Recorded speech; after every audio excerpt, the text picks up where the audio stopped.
ушул үйдү салып бергем, жаш балага салып бергем. Үйдүн документи жок. 2 кабат үй салып берип койсом, ушулар подделка документ менен үйдү тартып алышты азыркы күндө. Bu жерде мошенничество бар да, уюшкан. Анын ичинде сот аткаруучу бар, адвокат бар.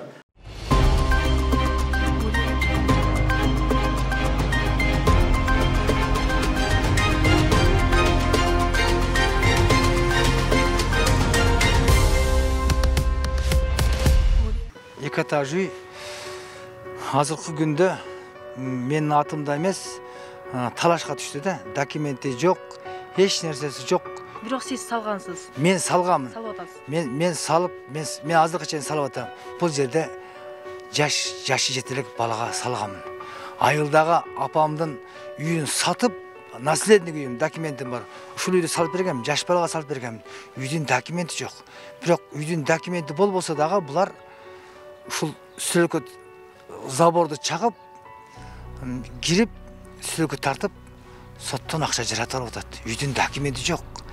Жөн эле колум менен сызып тургузуп койгон үй. Булардын эч кандай акысы жок. Эгер мен кечирим сурайм, булардын акысы жок. Үйдө мага миллион, 2,5 миллион акча төлөсүң деп, Кулуева Динара 1,7 миллион нак төлөп кой, мен соттон арыз алып, мени коркутуп атат. Кийин 1,2 миллион нак акча алып кеп берсең, мен соттон акча алам, болсом жетиңиң экөөңдү көчөгө чыгарып коем деп мени маскалап атат. Азыр мен кайка барсам, Кулуева Динаранын үйү экен го деп, мен балама дагы документ бербей атат.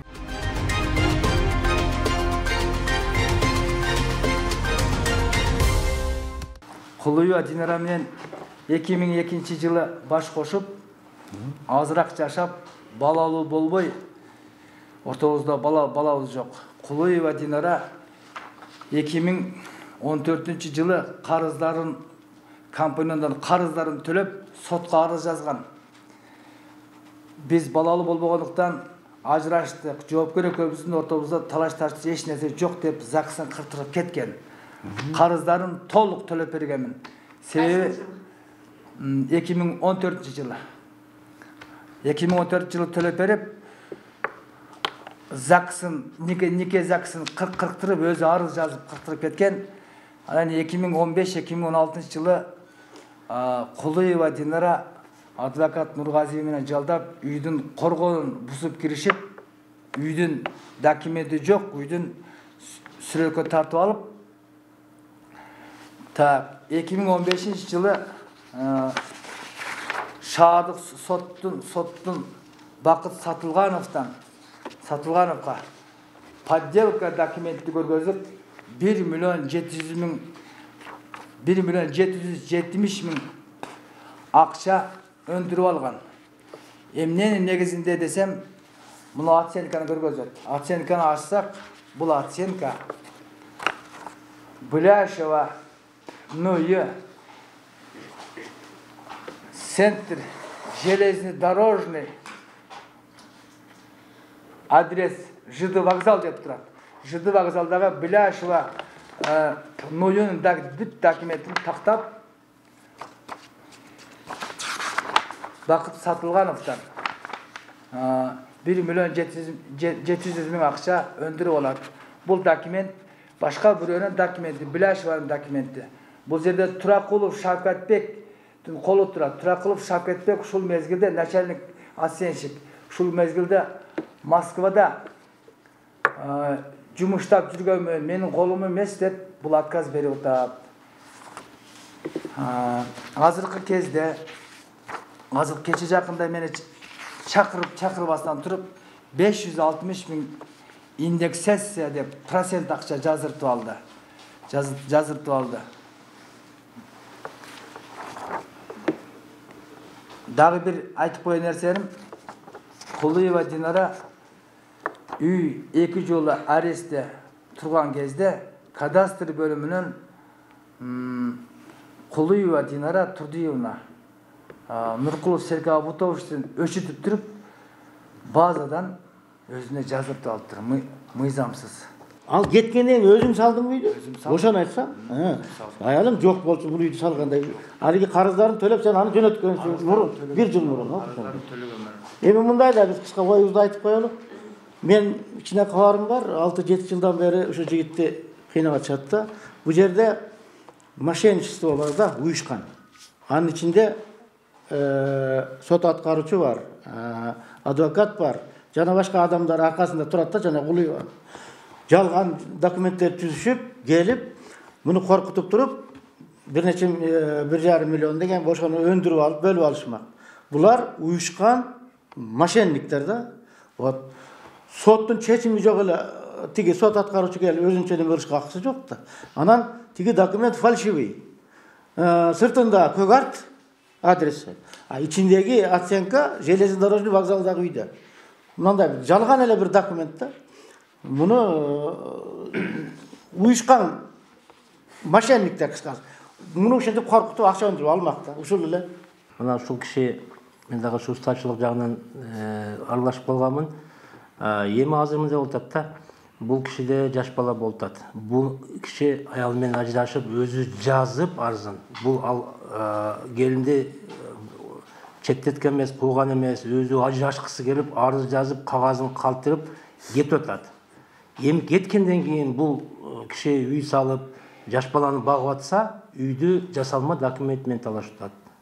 Бул жерде бурмалоо өтө чоң болуп атат. Мына Кыргызстанда мен дагы айтып кете турган нерсем, ойлоп атат, бул мыйзамды ар жака андай болбойт. Азыр бизде өкмөт бар, депутаттар бар. Муну өтө кылдат карап чыгып, мунун расценкасын баалаган, качанкы бир эме жерге, сай жерге, каралбай калган жерге үй салгандай, үй бүткөндөн кийин эми талашуу болуп атат. Мен ошо айта турганым, кылдаттык мен карап сотту.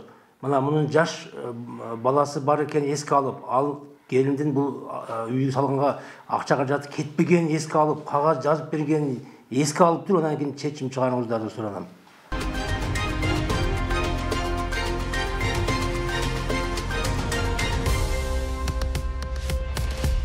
Урматтуу Кыргыз Республикасынын президенти Садыр Нуркожоевич, Кыргыз Республикасынын сотунун төрагасы Замирбек Курамаевич, Кыргыз Республикасынын Коопсуздук комитетинин төрагасы Камчыбек Кыдыршаевич, Кыргыз Республикасынын башкы прокурору Курманкул Зурушевка, Кыргыз Республикасынын Жогорку Кеңешинин спикери Шакиев Нурланбеке, урматтуу Жогорку Кеңештин депутаттары Токтор Жеңиш Токторбаев, Мирлан Самойкожа, Нуржигит Кадырбеков жана башка депутаттарга кайрыларым.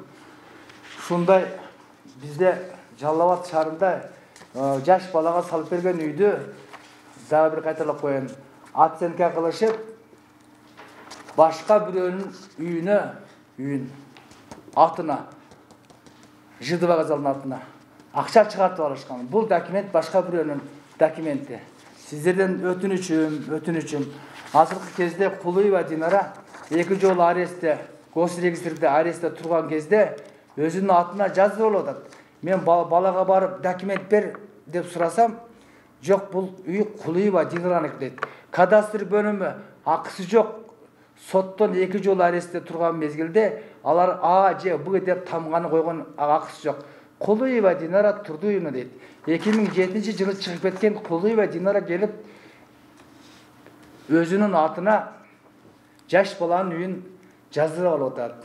Мен 7 жыл булар сотко сүдүрүп жүрүп, мен бул иш кандай экенин билип бүттүм. Эжеке. Азыр ыйман деген калбады, ынсап деген калбады. Жаш баланын эртеге ата-энеси жок баланы кууп чыкса, мен өлүп кетем эртеге. 3-4 жыл жашайм, мен карыдым. Бала кайка барат? Бомош болуп калат. Булардын өздөрүнүн үйлөрү, жайлары бар. Кулуева Динаранын өзүнүн заңкайган баласы бар, 27 жашта, Москвада иштейт. Акчаны салып атат. Мына участогу бар, мына эмнеде участоктор бар. 30 адыр айыл өкмөтүнөн 2 участок алып койгон. Участогу бар. Балага 500 менен куу исе чатыр алып жашайбы бала?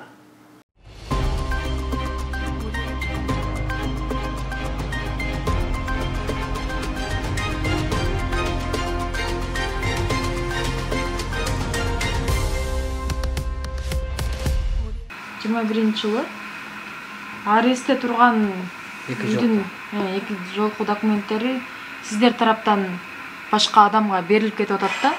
Бул боюнча сизге келсе дагы керек. Арестте турган жерден документтер келинчеңиз Кулуева Динара. башка кишиге мындай оформить этилип катталып калыптыр деп бул киши мага мындай бир маселе койгон да.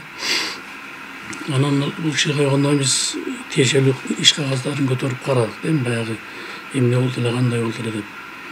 Ошол жерде эки мындай камакка салуу бар экен. 2015 жылкы менен жылдын 2015-2021. 2015 жылкы соттун судьянын камакка салуусу бар экен. Анан судоисполнительдин камакка салуусу бар экен. Анан судоисполнитель ошо өзү камакка салган кыймылсыз мүлктү өзү токтом чыгарып, ошол кыймылсыз мүлк ошол жана айтып аткан фамилия аял кишиге өткөрүлсүн деген токтомду бияка бизге жөнөтүптүр. Чыгарбай туруп өткөзгөн, чыгарбай туруп, документте туруп, чыгарган эмес. Чыгарылыптыр. Өзүнүкү кийин чыгарды. Кийин чыгарды. Өткөзүп туруп, анан кийин чыгарды. Менин айтып Жөндөп турсаңыз азыр. ошол сот өзүнүн токтомун чыгарып, ал өзү салган эмени тиги камакты чыгарыптыр, бирок бияка айтып аткандай бир 10 күнбү 1 жума кийин болуп чыгып атат да немеси. Баягы катталган номерлери боюнчачы. Анан биз ошо боюнча кызматтык иликтөө баштай турган болобуз. Бул бештен талаш түшүнүксүз нерсе болуп атат. Судоисполнитель кайсы немелерге таянган чыгарганда же ошо мурунку соттун чечимине таянып туруп анан өзүнүн токтомун чыгарып атабы, ошонун баарын эми азыр кызматтык иликтөө жүргүзүп анан тиешелүү адисти биз эгер неме болсо пока отстранить этебиз жумушунан. Анан кийин баягы жыйынтыгына карап турган чечим кабыл алабыз.